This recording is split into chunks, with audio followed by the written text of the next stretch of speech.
again. 30 minutes with me, the greatest 30 minutes of your life with me, driving as usual to another event. I really should have done that. What the fuck is Opie Taylor talking about anyway,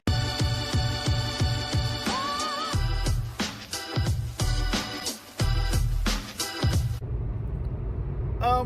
So, recap last night. Opie Taylor, self-proclaimed king of Baltimore.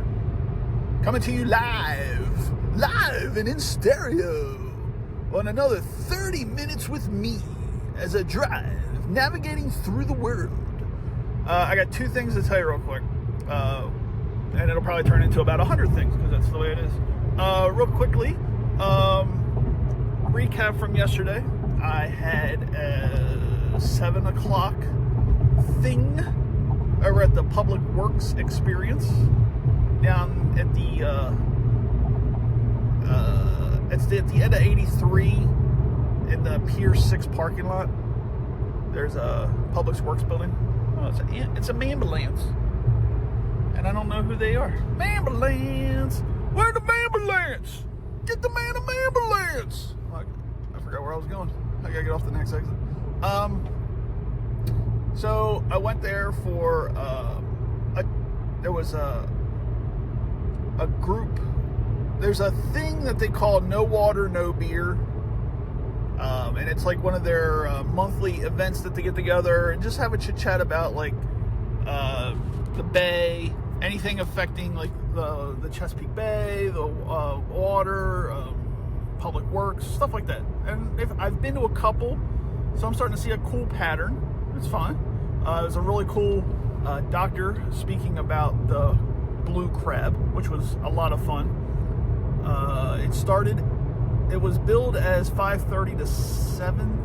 It was either 5:30 to 7:30 or 5:30 to 7. And I was trying to squeeze it in at the same, like, I had to work at my job yesterday because, you know, job comes first. Job pays the bills. So I got down here early just to go to the event, and then I had to leave. I knew I had to leave early, and that was the part that sucked. It's rude to leave while someone's giving like a presentation, and I sat in the back row because I knew that once this thing got started, there was a lot of seats, so I figured once the thing got started, I could probably sneak out and nobody would really know. So I got there just before 5:30, like 5:15, 5:20. And this place puts on a great little spread. It's like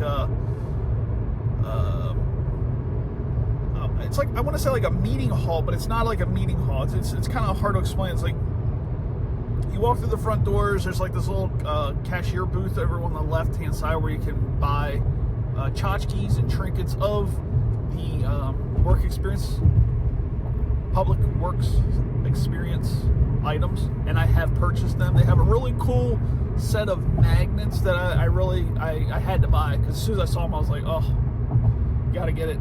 They're wooden replicas of manhole covers that are magnets, and they come in a set of 4. So of course I bought them because I just love it. I feel good if I'm having a good time doing something.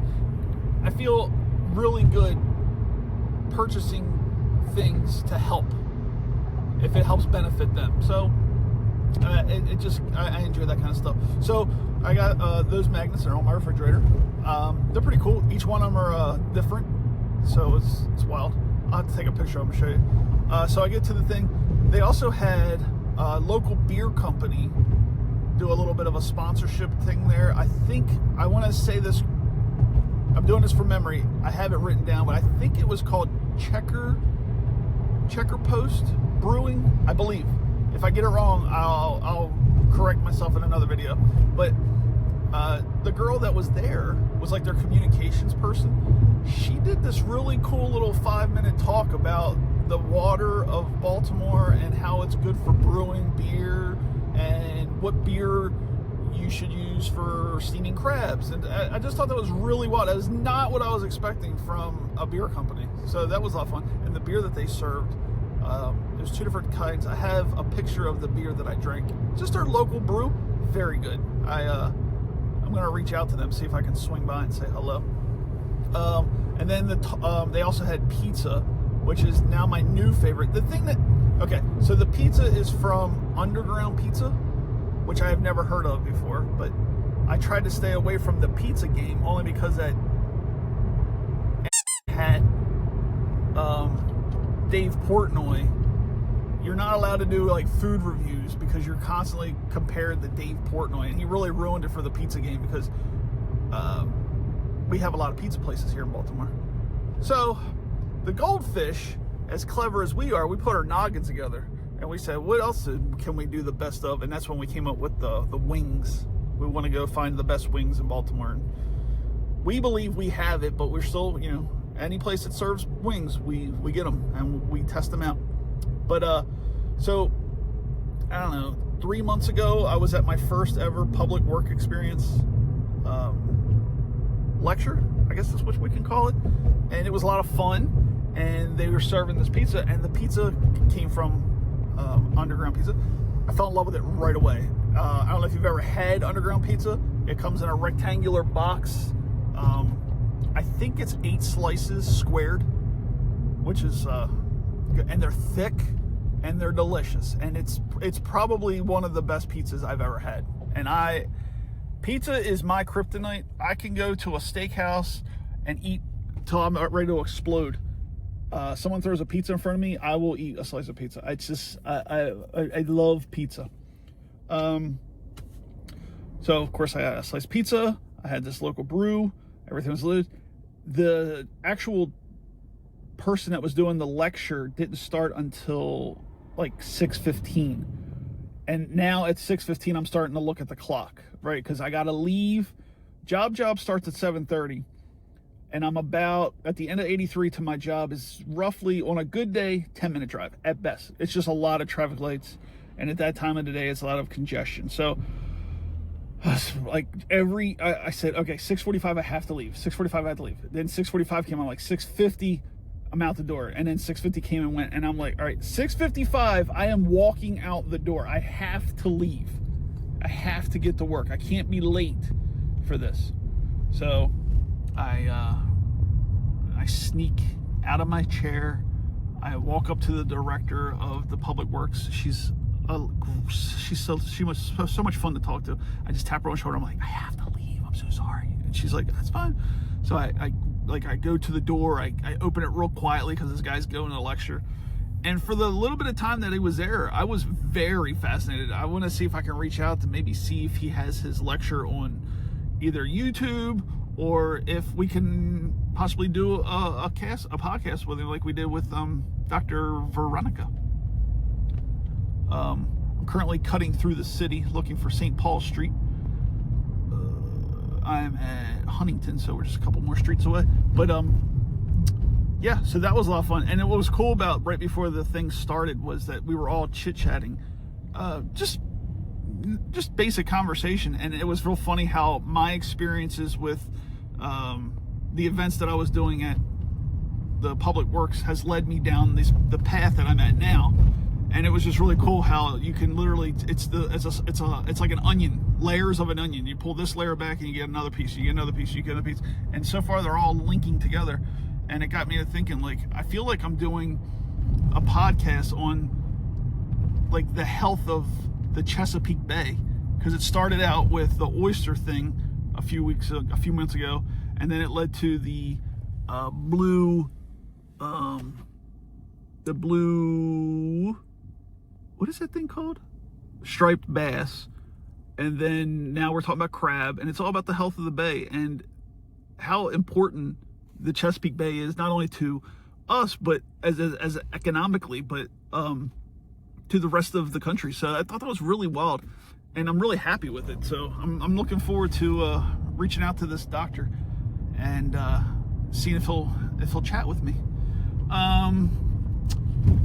So that was yesterday. Then I go to work. Then I go to job. Job is job. Yeah. You try to make the best of it. I work with cool coworkers at night, which is unusual because sometimes I don't work with the best of coworkers. But I worked with Grego, and Grego's a lot of fun. And that was it. So that was that. See, I'm doing everything I can to stay on task. Everybody tells me how difficult I am to talk to have a conversation with, because I'm very much squirrel, shiny object. Like I jump from topic to topic to topic to topic. So a couple of days ago, I don't know how I did it, but a couple of days ago I got involved with I was scrolling through YouTube and I came across, I was telling you guys in a couple videos in the past that I love really bad movies, and I really enjoy trying to figure out like why a movie was considered so popular. So one of the things I stumbled across, I don't even know how it happened. I think I saw a picture of this actor, and then I started Googling him, trying to figure out who he was and what it is that he did, and et cetera, just doing a deep dive. So the one thing, I came across a picture of Vincent Price.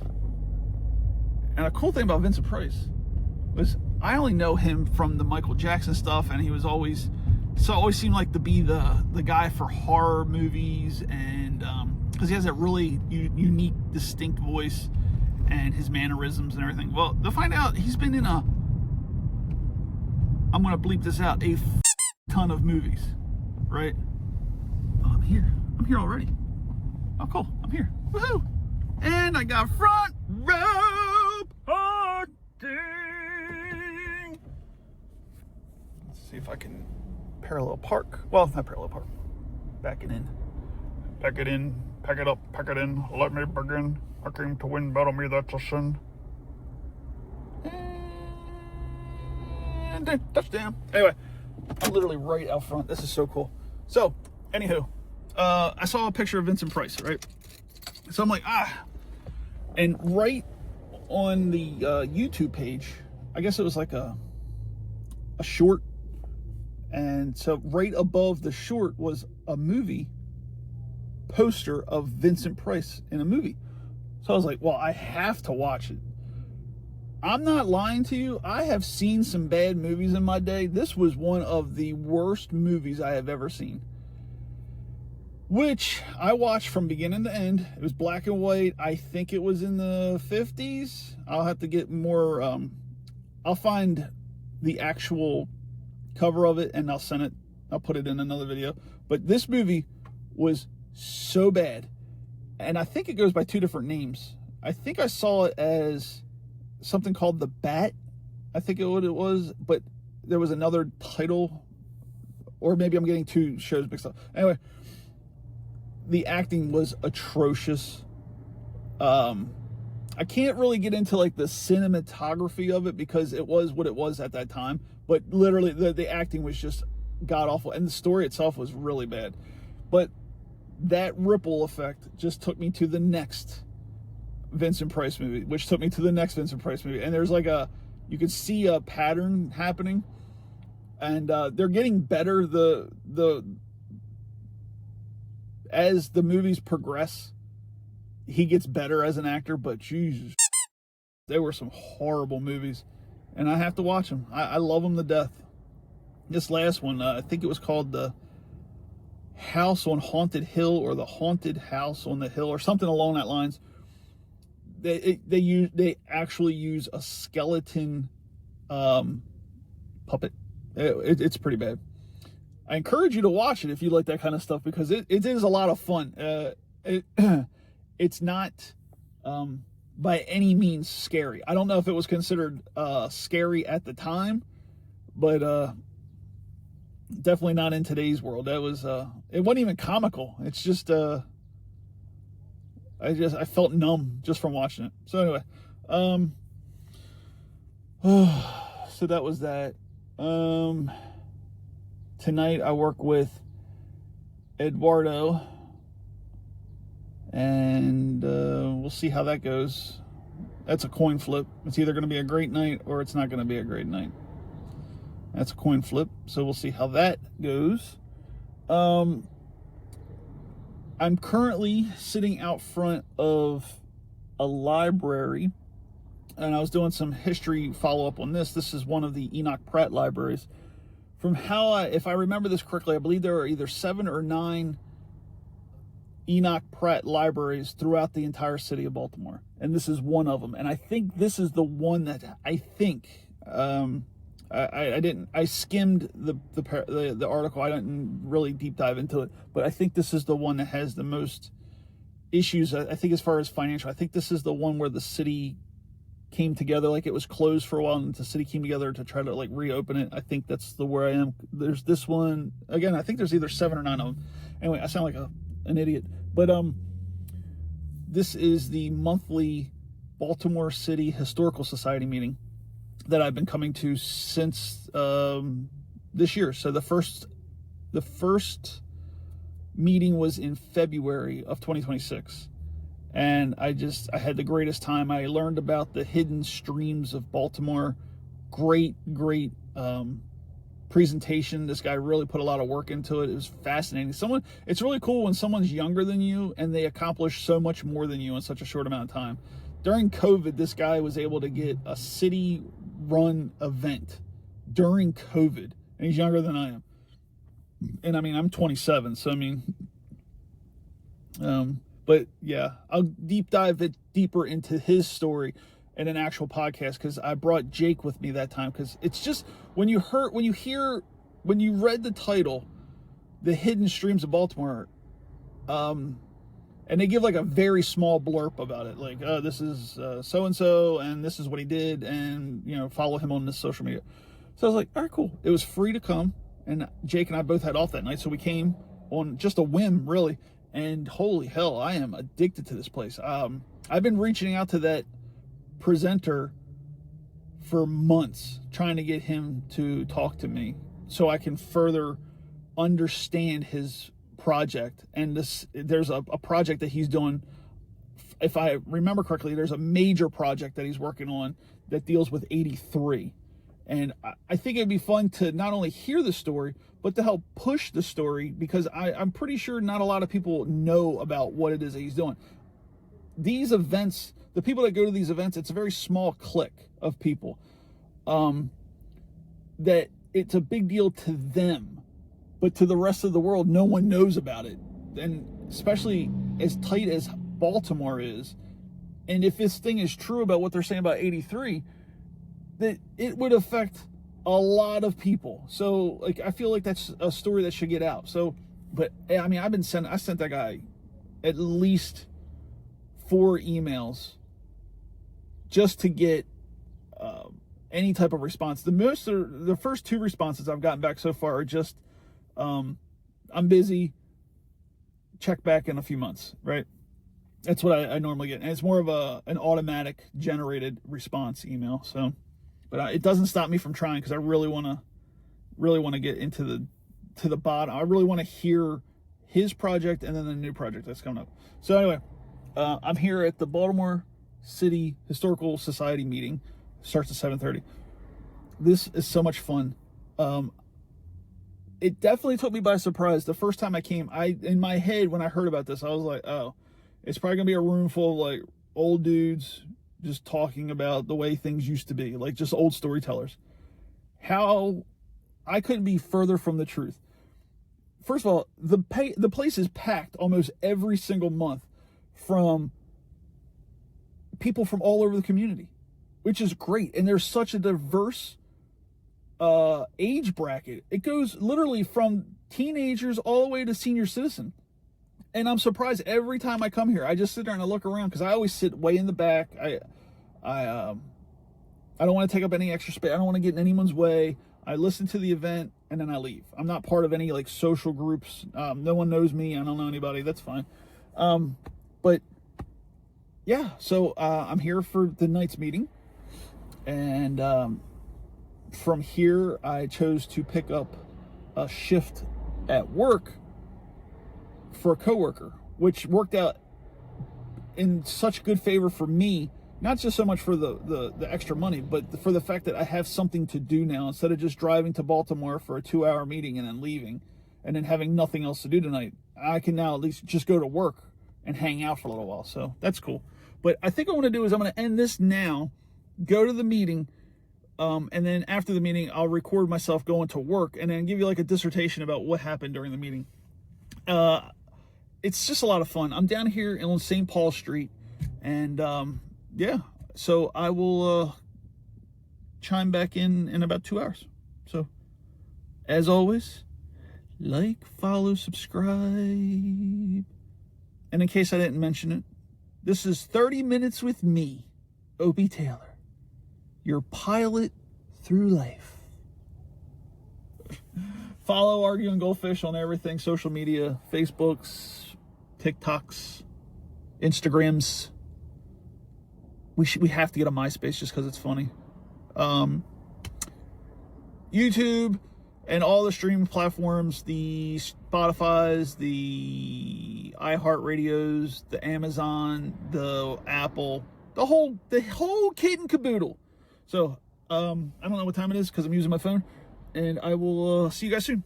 Love you. Bye. Hugs and kisses.